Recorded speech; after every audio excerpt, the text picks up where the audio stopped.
Ahoy hoy. We're gonna do a little bit of little bit of garbage. I always am like have a plan and then I don't stick to the plan. But let's get some bookkeeping out of the way first. One, uh you'll see when I do these videos, I often use Fantasy Cruncher to look at ways to build. I do want to note that I don't know how to appropriately credit them, but somebody actually pays my Fantasy Cruncher for me. So that's why like I play at a low level, but I do have access for it. And I would really like to thank that person. I've never spoken with them about whether it's okay to thank them directly, but it's a really nice gift. I mean, it saves me I don't know what it costs. I think it's only like 8 or 10 bucks a month for just the esports one, but I do really appreciate it, and I hope that they know that. And so when I have it, it's something where it's been gifted, and I do really appreciate that. Also, just quick shout out to everybody in the DFR Discord. If you're not in this Discord, it is the place where I'm most active, and I think that it's a really strong esports community. There's a guy in there, Mateo, who does incredible stuff. His notes for if you're looking at picking up Call of Duty DFS, which is a lot of fun. Slates are pretty fast. The scoring is a little weird, but he's very good. Takes very good notes. Always posts stuff before a slate. Off and on, we have people doing CS:GO in there, or I guess it's CS2 now. And I highly recommend it. If you need a link for that, you can hit me up on Twitter. But the Discord is really good. There's always some people in there that are doing really well, and I just really appreciate those guys. But it's of all the discords that do esports stuff, it's a fantasy racing discord. It's absolutely free, but it is tied to hello. It is tied to Ryan Larkin's product, but it's a free discord. You should join it and come in and say hello. I know most of you that follow me are already in there, but just want to give a big shout out to those guys. This is my cat Thaddeus. This is Thaddeus. He's a big boy and strong, but he's old. He's old. You wouldn't believe how old he is. All right, so here's what we're gonna do today. We're gonna just pound through this slate, and then I think we're gonna take a quick look at Friday slate as well. And I'm gonna go over I don't know, at the beginning or the end, we're going to talk about the way that the stakes are set up for the LCK and LPL. I guess we can do that really quickly. As we're coming to the end of the split for LPL and LCK, it kind of matters. I think the LPL one matters a little bit more. So let's take a look at that. So for the LPL, it's this split is set up in a way where there was the two groups, Group Ascend, Group Nirvana, and then Group Nirvana is all set. These top two go to play-ins with the teams from Group Ascend. This is the bottom group, Group Nirvana. So weird to me. You would think Group Ascend would be the bottom group because they're trying to ascend. But these top two teams, LGD and EDG, they're going to go on to playoffs. LNG, Ultra Prime have qualified to participate in Split 3, and OMG, RNG are done for the year. They will not compete in LPL 2025 anymore. They're done in May. But the stuff that really matters is this. The top four teams of Group Ascend, which is all the LPL games we're getting now, are going to be able to skip the play-in section of playoffs and they go straight to the double elimination bracket, whereas the bottom six teams have to play in play-ins.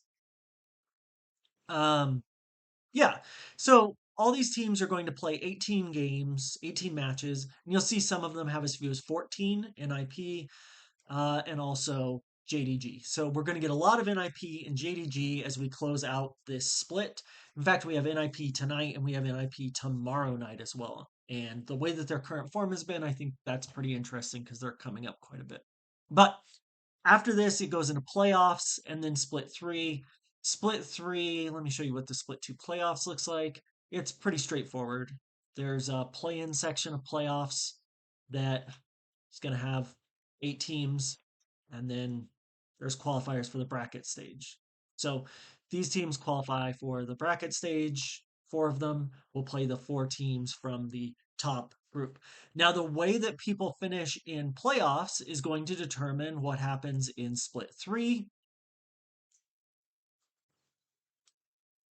Oh man, if fandom gets a, it's not a virus on my computer. If there's a problem with fandom, it'll really upset me because it's so useful. Split three for the LPL is pretty straightforward. Single round robin matches are best of five. So we go back to best of five. Top four of Group Ascend. The top group qualify for Grand Finals bracket. Bottom four of Group Ascend and top four of Group Nirvana qualify for the Grand Finals play in. So that'll be the playoffs. So you have Grand Finals, Regional Finals. There's Challenger or Championship points. All of those things determine who goes to Worlds. But as of right now, this is all we really care about. We'll talk more about this format when we get closer to it. But the thing that matters the most is this qualifier for the split two playoffs and recognizing that the difference between a one and a four seed is really minimal.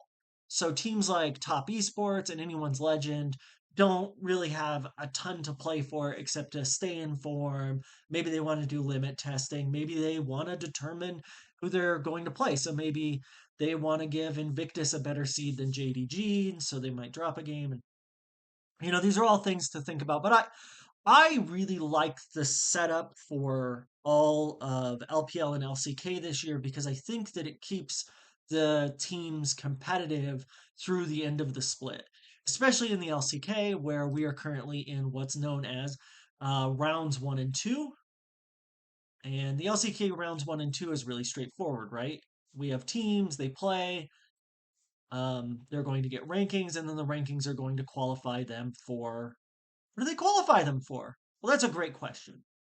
Top six teams qualify for MSI, and based on the round results from this, they'll be seeded in round three and five. This is the coolest part of the LCK format that nobody's talking about. So you have Road to MSI, which is a tournament winner qualifies for MSI.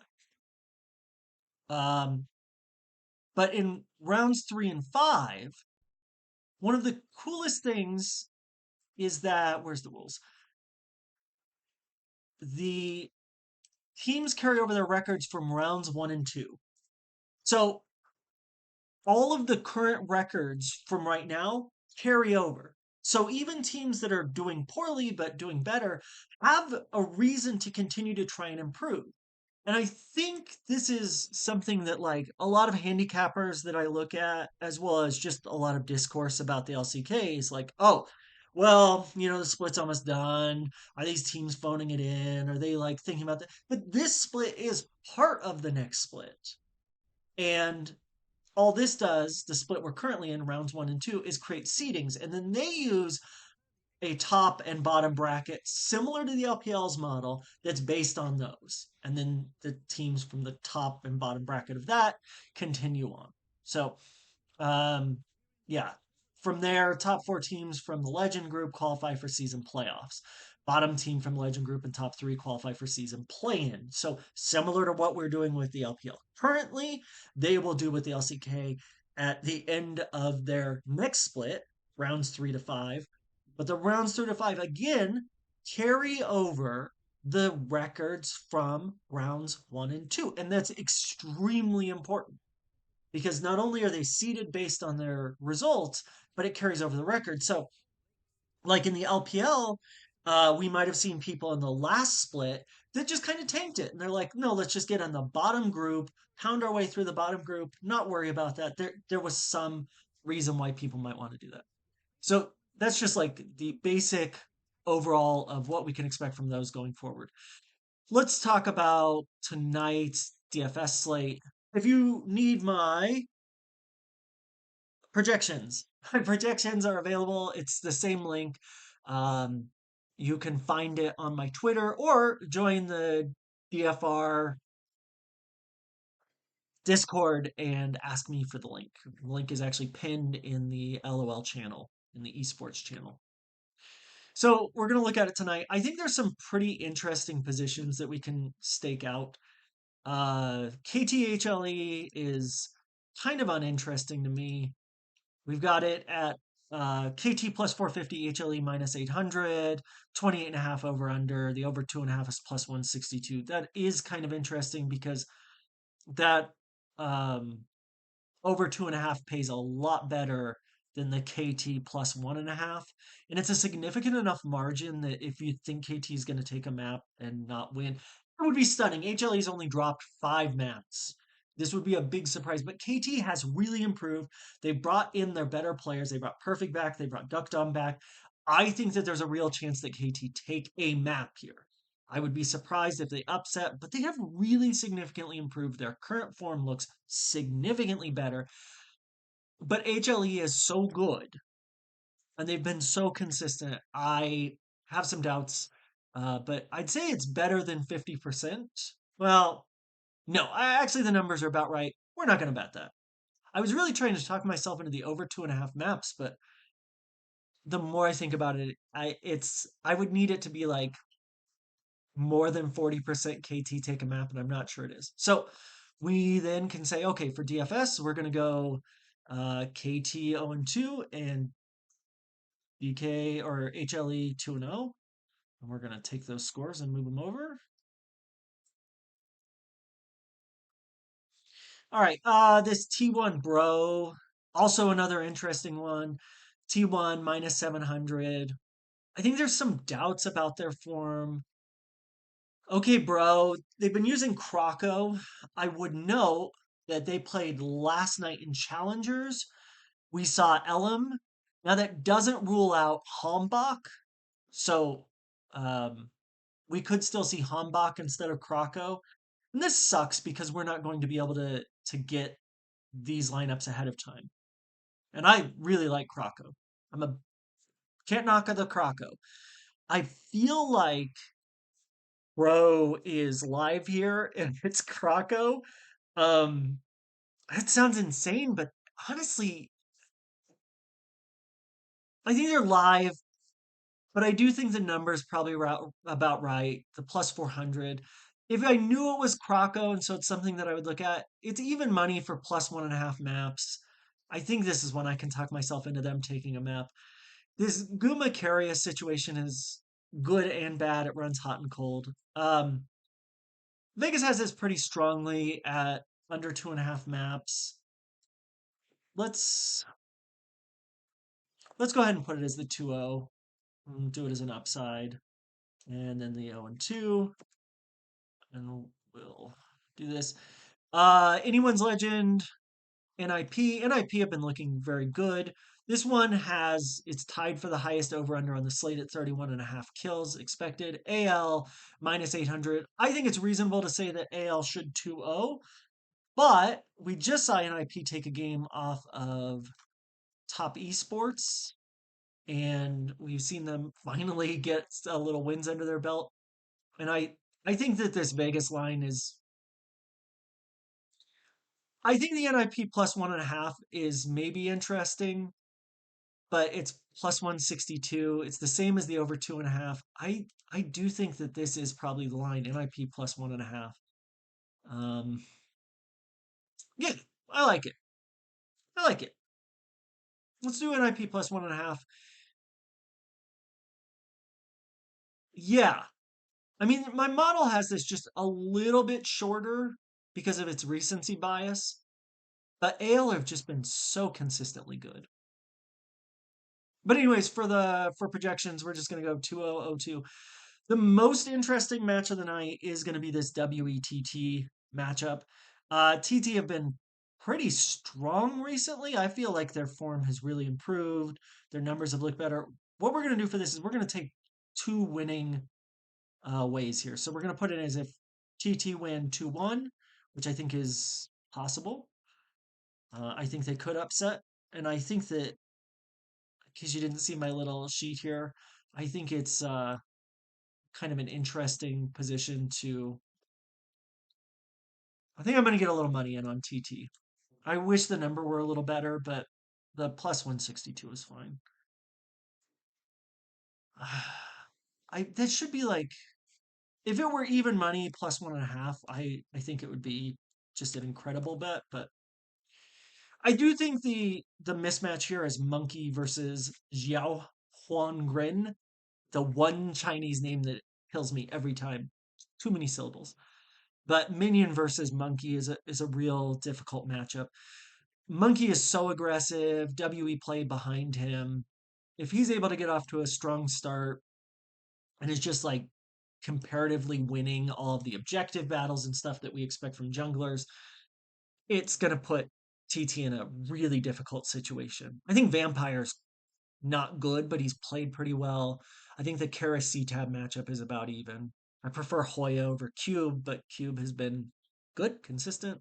I think this is a really close matchup. I think it could go either way, and it's probably going to be decided in draft consistently, as well as how TT strategizes to keep Monkey under control. So when we're looking at these, we're probably going to want to get a lot of Monkey today, would be my guess. Um, I haven't even looked at pricing yet, but let's go ahead and put these projections in. And we need to change out our team projections. So my projection for Hanwha is 62, T1, we did 2-0 is 62, anyone's legend. If we did this as a 2-0, WE, we did a 2-0. We're just going to put them on at 62 and let variants take care of it. We did put Thunder Talk in for 2-1, so we're going to put them at 50, 16, 16. No, we're going to put Thunder Talk in 40, 41, 42. 42 is a good number. 24, 16, 16. 24, 8, and 8 is 40, so 42 is good. And then we're going to go into advanced options here. We're going to limit our opposing players to 0. I do think if you're looking for a game stack, either of the LPL games, and we've seen a lot of game stacks win recently, I think either of the LPL games have the potential, right? Like this is the kind of garbage that could end up game stacking. And in the projections, and I know it's going to be a little small on your screen, but in the projections, I think one of the things you can look at is where all these teams project at 1-2 and how much better that is than usual. These games could turn into real slobber knockers. It is interesting though that the model, my game speed model, does have both games being pretty much on the money for 31.5 over under, which is right where Vegas put it. So there's that. Let's run 20 of these guys and see what we have. And then yeah, it's Monkey. It's Monkey, right? So, I mean, Jesus, look at these lineups. This is with no restrictions, no build restrictions. It's just Monkey, Monkey, Monkey. This one here at 4 is really interesting with Taeyun, Vampire. We get to hope Zeka. If we see Zeka in the mid, that's an interesting idea. And then also here at 6 with Faker in the mid. I don't think anyone's going to do one-offs like that. This Faker in the mid lets you get to hope. So you can play a lot of good build-ups with 2 favorites. Tonight's not a night to necessarily go dog chasing unless there's a dog you like, but all of these lines really imply very little of that. If we wanted to say, let's get to some NIP, TT, I think this is probably just going to, well, no, we're not going to do that because we have in the losing scores. So we don't want to do that. Let's look at 4 threes, but I think all the 4 threes are going to be really straightforward. 4 3. 4 threes, yeah. Look at this shit. It's just to be expected. Both LPL games, both the highest projected games. It's not here till 9 we get one. It's Monkey Captain. I don't hate like this WEHLE lineup. Owner has been playing extremely well. Bro don't usually feed, but they can. But it's not their usual thing. So WE is the name of the game tonight. It looks like pricing for them is incredibly soft. Yeah, 7-2 for Taeyun is really soft. So we may want to try and find a way to get off WE just for the leverage. Okay, let's go back to the projections and let's say we put in TT as a 2-1. Let's put in NIP in case NIP is able to upset as a 2-1 as well. And we're going to make an adjustment here. We'll put KT in as a 2-1. I don't think I'm going to. Well, no, let's put Brown as a 2-1. So the reason I do it this way and the reason I build my projections this way is just so that I can really kind of nail down what I think is going to happen and build my own ideas for the night. It requires that you thread a needle, whereas using mean projections or like Run Pure, what they use for their projections are 2-0 projections. So they project everything as if it's just 2-0. Um, so they, for their wins, they're just like, well, if they win, it's a sweep. And I think they've been doing that since um, Captain built that model. It's a good model. This isn't me saying anything bad about him, but all right, 2-1 would be 22, 22, and 8. So 40, 52, 52. For the LCK, you can go a little higher. 52, 54 is also good to do 24, 24, and 8. 56, rather. But let's see what we get here. Nope. 3 4s are still going to give us this. It takes a while till we get to this. And we can basically build this anyways, though. This Taeyun captain with, you'll see here, Doinb, Leave, PP God. We can build that essentially anyways. We don't have to go to NIP. The pricing is so soft here that unless you're really just trying to create leverage, and I think obviously a team like NIP who lost to, who was it, TES, they lost to Top Esports, but they outscored Top Esports. And we saw a 5-man stack for that where it was 4 NIP plus Elk. It was a 2-game slate, but the scores were extremely high. I mean, Leave scored 150 points. Um, so I think there's like an argument to be made that you do just, obviously if you're MMEing, I think the thing to do is get to some NIP, pull AL just out and just manually build some and just ignore the projections. Honestly, you just, sometimes you just have to wing it. If we take out both WE and AL, we're going to get some interesting stuff, but I don't think we see 2 upsets in the LPL. I'm in front of my window and there's, anyways. Yeah, none of this is super interesting to me. You're just going to have to decide what you want to do with this NIP game. If you think that their form has significantly improved and that they're live to play here against AL, who are like probably the best or second best team in the LPL, I think they're the best, and they're the best in form without a doubt. This WETT game, WE can definitely lose some games, and the player quality is somewhat similar. I think people are really going to flock to WE because it's going to project extremely well. We've seen their play result in good DFS scores. I think it's worth taking a shot on TT. If I were playing any dog tonight, it's TT. Then it's probably, honestly, it's probably KT, then Brion, and then NIP. Even though NIP could score very, very well, unlike we said when we were talking about stakes, AL doesn't really have anything to play for. And unlike the LCK, once they've qualified for playoffs, which they have, they've qualified the best they can for playoffs. It's just down to seeding now. But really, like AL doesn't have anything left to play for except what they personally want to play for. They're going to be in the top group. They're locked into top 4. They're It's not going to impact the next split at all because the LPL bases theirs off of um, playoffs. Let's talk about tomorrow real quick. Tomorrow's projections are also up there. I might do a short video tomorrow, but probably won't. Um, no, I won't. I won't have time to do a video tomorrow. That's why I'm doing this today. LCK is Damwon, BFX. This is like, what a banger. I think Damwon's absolutely the way to go here. I really like them to 2-0, at least 2-1. I think they can score extremely well. DK scored really well last night. I think we can expect to see something similar to that again. BFX can really feed.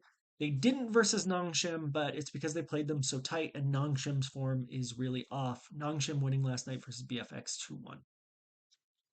The DNF Gen game is actually really bonkers. I think what's interesting is I saw the over under at 26 and a half and thought, oh, this is going to be a bet the over situation. But my game speed model actually says that even in Gen wins, it's still right about 26 kills, combined kills.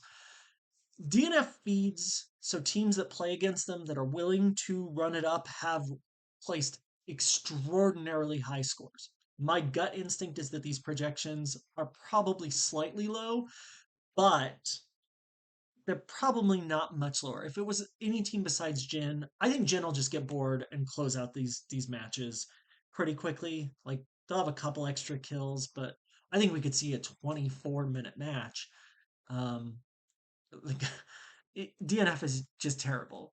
Kyosik Bulldog back up, and Jin. I mean, Jin got O2'd, right? They got swept by Brion in the winter, so anything's possible. But DNF coming off their first match win.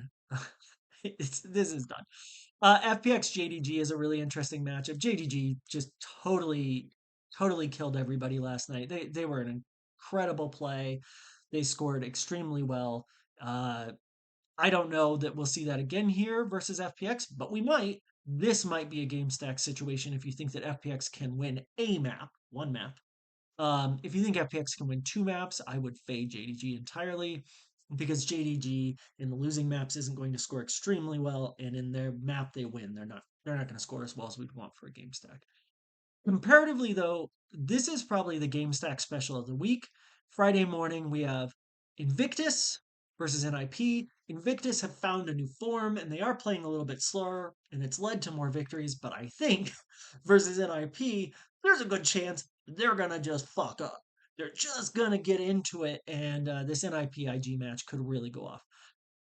30.5 is the over under for that. I like the over, even though my model says 31.5 for IG, 29 for NIP. I think the model just we don't have that much data for NIP wins, and I think that if Doinby rookie, if Aki's able to find it and solo kill continues on his current form that we've seen, I think that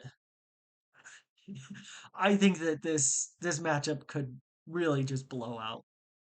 Um, and so this is one on a 2 game on a 4 game slate where even with DNF on the slate, I probably am just in the LPL if it's affordable and looking for maybe a 5-man stack with the winner of FPX JDG. So that would be something like Gala Captain pays in the ADC, Doinby in mid, or solo kill one off even. Well, probably not that, but we'll have to look at it when pricing comes out, which of course we won't have for another day or two, I think. Right? Yeah. Okay, so that is the slate in a nutshell. I don't think unless you're really interested in how much money I have in my DK account. I think right now I have like 15, $16. I keep looking over here. I have a lot going in this early baseball slate, and I had expected the Brewers to win the game, but I was thinking like 4-2. They've scored too many runs. I don't have the bats. It's really a problem for me. But yeah, guys, don't they played a lot like 35% of people played the starter for Cleveland, and it's like, guys, he's terrible. When you look at somebody and they have a 1.6 or a 1.7 whip, like it doesn't matter what the weather is, it doesn't matter how bad the other team is. You just play better players. Like, what the fuck are you doing? I mean, he still ended up scoring really well because he only gave up, I think, 2 runs in 5.2 innings. So he'll still be like third highest scoring. But for 100 less, I think you could have gotten the Brewers starter who's going to end up scoring like 25 points, 26 fantasy points. And it was a clear spot. Like, come the fuck on. You got to just play the best players and do it. And ignore people's projections. Projections are bullshit. Anyways, come join the DFR Discord. Thank you again to everybody. If you watched this, thank you because I've wasted so much of your time, but I hope this helps.